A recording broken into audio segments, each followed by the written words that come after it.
You're listening to Skeptoid. I'm Brian Dunning from Skeptoid.com. The Boggy Creek Monster. It was 1971 in Fouke, Arkansas. Fouke is a small hamlet of under 1,000 people in the Boggy Creek area of southwestern Arkansas, tucked in just between Texas and Louisiana.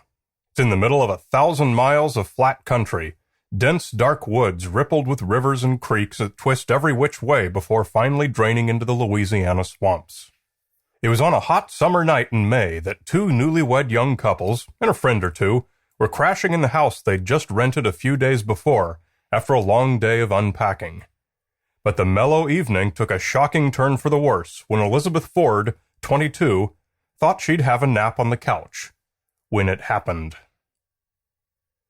You know that moment when you see something unexpected, but it takes a few seconds for your mind to process what it is?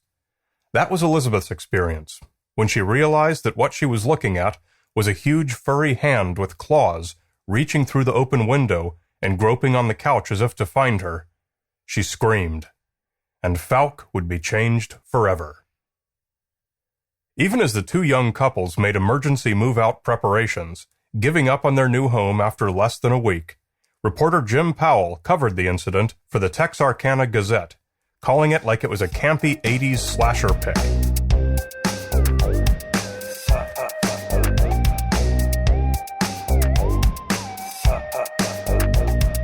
Elizabeth Ford said that she was sleeping in the front room of the frame house when I saw the curtain moving on the front window and a hand sticking through the window. At first I thought it was a bear's paw, but it didn't look like that. It had heavy hair all over it, and it had claws. I could see its eyes. They looked like coals of fire, real red, she said. It didn't make any noise, except you could hear it breathing.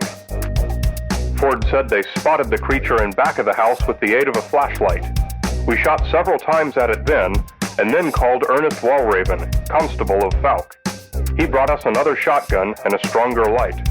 We waited on the porch and then saw the thing closer to the house. We shot again and thought we saw it fall. Bobby, Charles, and myself started walking to where we saw it fall, he said. About that time, according to Dawn Ford, they heard the women in the house screaming, and Bobby went back. I was walking the rungs of a ladder to get up on the porch when the thing grabbed me. The creature was described by Ford as being about 7 feet tall and about 3 feet wide across the chest. At first I thought it was a bear, but it runs upright and moves real fast. It is covered with hair, he said. The episode triggered a rash of sightings that kept the Texarkana Gazette lively for months. And more significantly, it attracted the attention of filmmakers, who quickly shot the 1973 docudrama The Legend of Boggy Creek. The film dramatized dozens of sightings and featured many Fouke and Boggy Creek residents, telling and reenacting their stories. One of the most fantastic involved a boy named Lynn Crabtree, who encountered the beast while hunting in 1965 and shot at it repeatedly without effect. It's at this point when, during researching such a story, we start to examine the timeline. The Crabtree boys' experience was in 1965. The Ford family's fright and Powell's newspaper article were in 1971, and the movie came out in 1973. But Powell's newspaper article seems to have been the first published, anywhere, that describes a hairy wild man-type monster in the Fouke and Boggy Creek area. Plenty of articles followed, but young Crabtree's experience, and those of many other characters in the film, all happened in the 1960s. They just weren't reported. So while I was researching this story, a bunch of red flags came jumping out at me. The story bore the signs of having been created by an imaginative author, who in this case would be Charles B. Pierce, the writer and director and overall creator of The Legend of Boggy Creek. Perhaps inspired by the newspaper article's sensationalism and notoriety, he may well have rushed to the scene and encouraged, exaggerated, and imagined all sorts of scenarios for which he would have found many happy Fouke residents to portray, eager at a chance on the silver screen. And to lend it a touch of realism, he could have even added the claim that the entire community was reluctant to have anything to do with the film, which is exactly what's been claimed. So a thorough review of the historical documentary evidence was in order.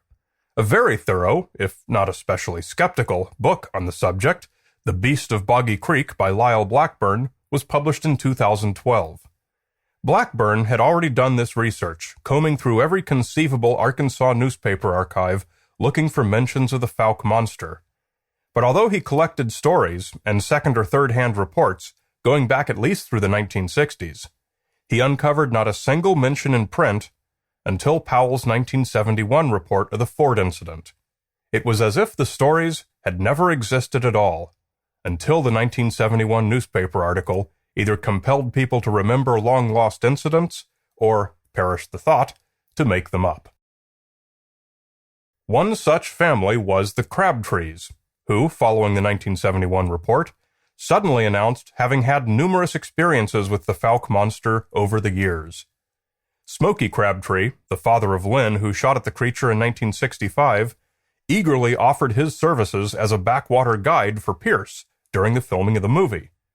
As a result, Lynn's story became an important point in the movie, as did Smokey's other son, Travis, who also got some big scenes and even had a song about him in the film. Hey, Travis Crabtree, wait a minute for me.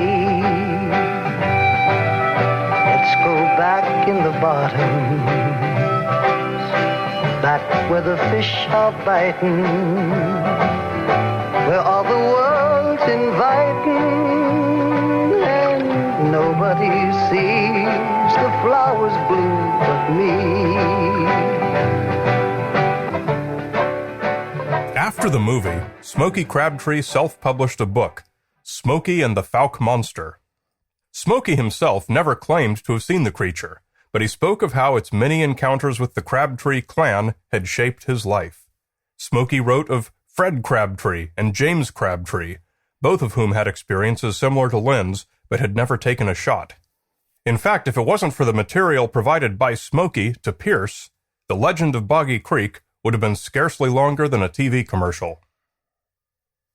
However, when exposed to thorough historical investigation, the Fouke monster does not dissolve completely into family folklore. Blackburn listed many sightings that occurred prior to Powell's 1971 article, but so far as I could find, they were never documented until after the article. Blackburn did manage to dig up at least 2 newspaper reports of hairy man-beasts from the 19th century, but both were located all the way across the state of Arkansas, at least 400 kilometers away.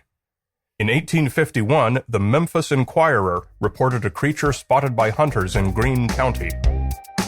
He was of gigantic stature, the body being covered with hair and the head with long locks that fairly enveloped his head and shoulders. 5 years later, in 1856, the Caddo Gazette reported the following beast in the upper Red River region. A stout, athletic man, about 6 foot 4 inches in height, completely covered with hair of a brownish cast, about 4 to 6 inches long. He was well muscled and ran up the bank with the fleetness of a deer. In an instant, he dragged the hunter to the ground and tore him in a most dreadful manner, scratching out one of his eyes and injuring the other so much that his comrades despair of the recovery of his sight, and biting large pieces out of his shoulder and various parts of his body. The wild man then stole the hapless victim's horse and rode away on it. The only physical evidence of the Fouke monster has been in the form of footprint casts. In the scientific method, we tend to assign footprint casts only a limited amount of value in terms of quality of evidence. They are indirect evidence of indirect evidence. We rarely have proof of when or where or by whom the casts were made, and we have no way of knowing what caused the impression the cast reflects. But they still have value as anecdotal evidence. If we can ascertain where and when the cast was actually made, and we can make a reasonable determination that the person who made it didn't fake the impression it was of, only then do we have a decent suggestion of a direction for further, more provable research. But the Fouke footprint casts have been a bit improbable anatomically. First of all, the published examples are highly diverse, too diverse, in fact, to represent a single species of animal. Thus, the most likely explanation is that many of them are fakes. The first footprints that were photographed and published in the Texarkana Gazette in 1971, weeks after the Ford's experience, were long and thin, 13.5 inches long and only 4.5 inches wide at the widest, significantly longer and thinner than most human feet. This would be a solution for supporting weight that's unprecedented in the animal kingdom. Heavier animals tend to have wider feet to distribute the load and maintain stability. The toes were also unprecedented. The end of the foot terminated in 3 identical, long, thin toes, each 2 inches long and protruding straight from the end of the foot, not splayed outward. No primates have only 3 toes, or toes that are all identical. Casts made in the subsequent years, however, have become more and more realistic, looking like gorilla or orangutan footprints. They're shorter, wider, have a thumb-like big toe sticking out to the side, and 4 regular toes of various sizes.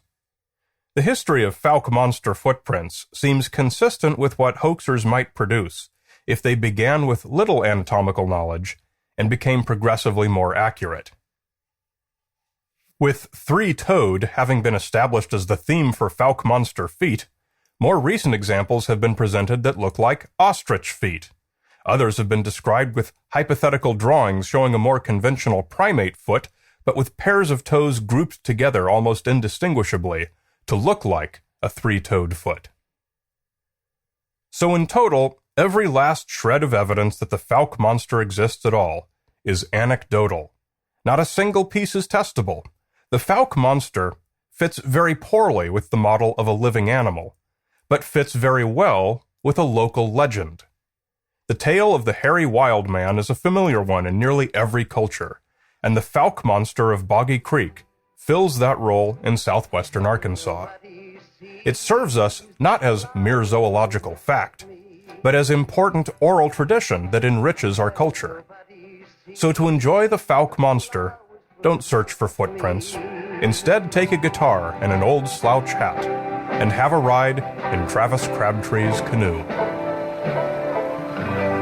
You're listening to Skeptoid, a listener-supported program. I'm Brian Dunning from Skeptoid.com.